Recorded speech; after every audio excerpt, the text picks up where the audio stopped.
He's very Tell us practiced, about, you said something about you were a nanny for one of the band members. I got hired for Emerson, Lake and Palmer. I was in London and I was doing work for this agency. Keith Emerson. Which Palmer is in that? I never knew those people. Emerson, Lake and Palmer. No, it's not. Robert Palmer. It is Robert. No, it's not Robert. It's not Robert, but anyway. Robert's his favorite.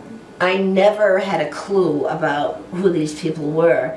And I was in London, and a woman in the agency I was working for. This is in the 60s? It was 70, I think.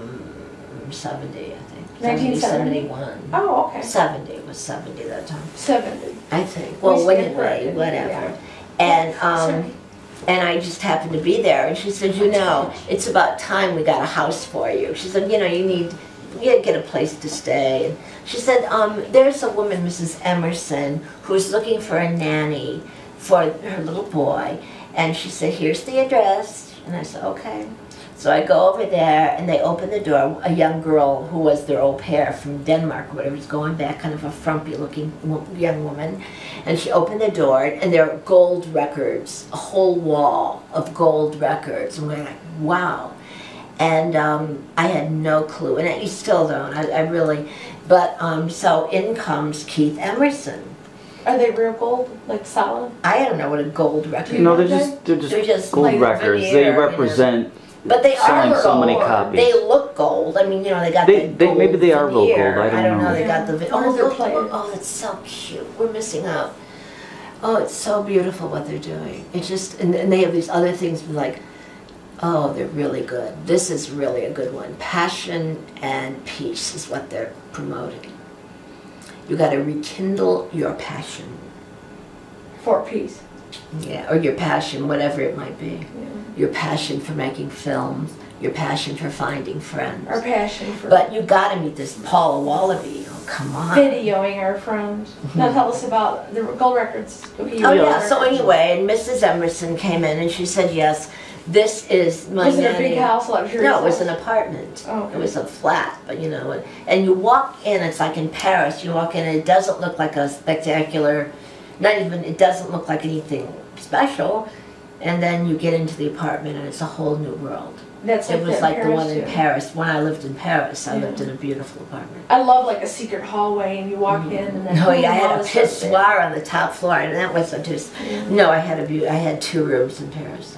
But, and so Mrs. Emerson came and talked to me, and she said, and I was wearing this long black dress, I remember, cotton dress and a sweater, and and she said yes, and I said yes, and I was trained, I worked with children and all this other stuff, and I was a nanny before, and then in comes Keith Emerson, and he said he had his other helper, or one of the maids, bringing tea for me and him, and we sat there, and he talked to me for a couple hours, and I told him I was a Baha'i, and he said, oh really, and we talked about old music. I said, yeah, I said, you know, I don't know your music at all. I said, but I did study music.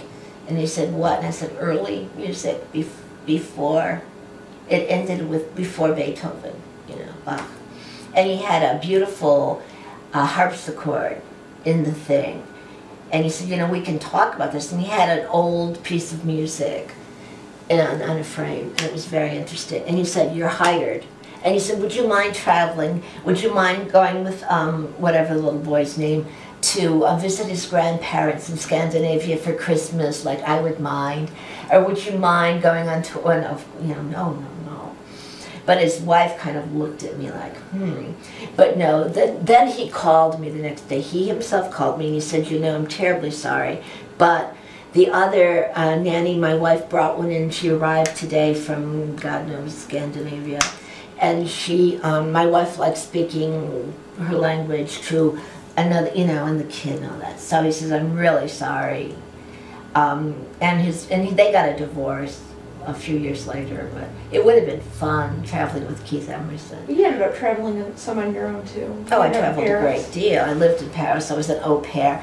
And what really section of Paris? stimulated me, what really got me going, the Olympics, when Jean-Claude Killy I was working at the Kmart. They just opened it up in Manhattan. I worked in the toys and furniture, and right next to me were appliances. Where is this at?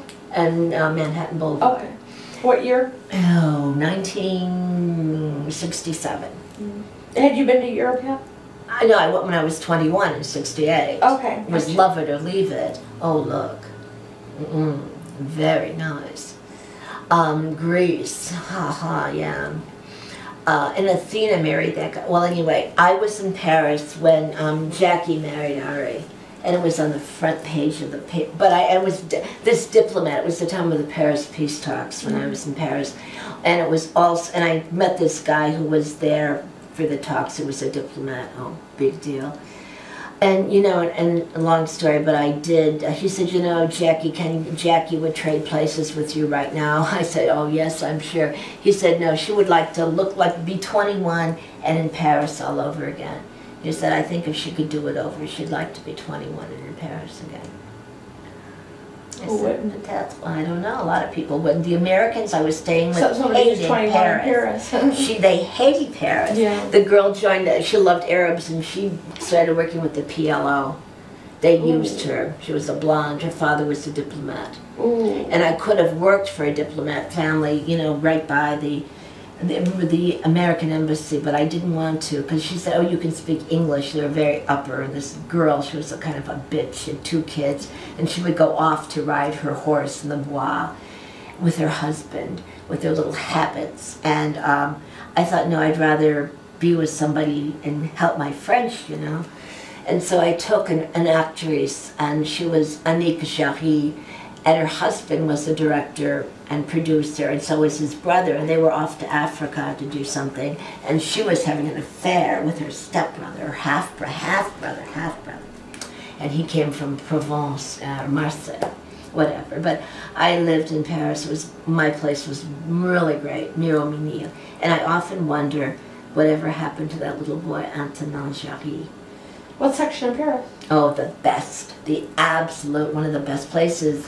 And it was near where the president lives. What's it called? And it's near the Ritz. It's called, I lived on Rue Miromini, and it's right near Saint Augustin, and you walk the other way. And I mean, God, I was walking the first time I went out for a walk, I had diarrhea on the Champs-Élysées, you know, but no, when I moved in and I was walking, there are guards standing there, and I walked on that side. They go, no, no. And I go, what did I do? And they said, no, this is the Palais, and this is where de Gaulle, whoever it was living there at the time. He says, you cannot walk on this side of the street, mademoiselle. I said, okay. And every night, when I would walk by there, and they would take off their hats to me, and they would say, bonsoir, mademoiselle. And I would say, bonsoir. And that was it. I had quite experiences in Paris. Then I fell down the stairs, so I left. But Paris in the 60s, can you imagine, in 68, and I took the last student ship, and it cost hardly nothing to go to Paris. Jean Seberg and everything. Was that a scandal then? Oh, Jean Seberg, actually, Romain Gary. No, that was after that. And I wrote to Marvin Hamlish about that, too, because Jean Seberg. They say she was killed because she was doing some political underground stuff. Yes, she was. What do you think about this recent news about Princess Diana? What's the recent news? They're saying that they think there was they shot a laser into the eyes of the driver and to kind of get him to crash. They said there's a lot more to this than what. Well, who shot a laser in the eyes? Somebody. They were trying to kill Diana because they think she was pregnant with his child. Or they didn't want her. And they didn't want they didn't want that to be a disgrace to the. But I'll tell you, you know, that store he bought, Knightsbridge, when I was living in London, I was so stupid. I left my money with my mother, dumb, and double dumb. And because I was using the Baha'i thing, and it was Rutland Gate. And my mother had never heard of a thing like Rutland Gate. And so she sent my money to Rutland Place. And there is a Rutland Place, but there's a Rutland Gate. And so I didn't get my money. They got lost. I finally got my money. But it was really an amazing time. It was good to be alive in the 60s like that. It was phenomenal. They so you just were in had Paris the when they riots. found Jean Seberg? No. That was afterward.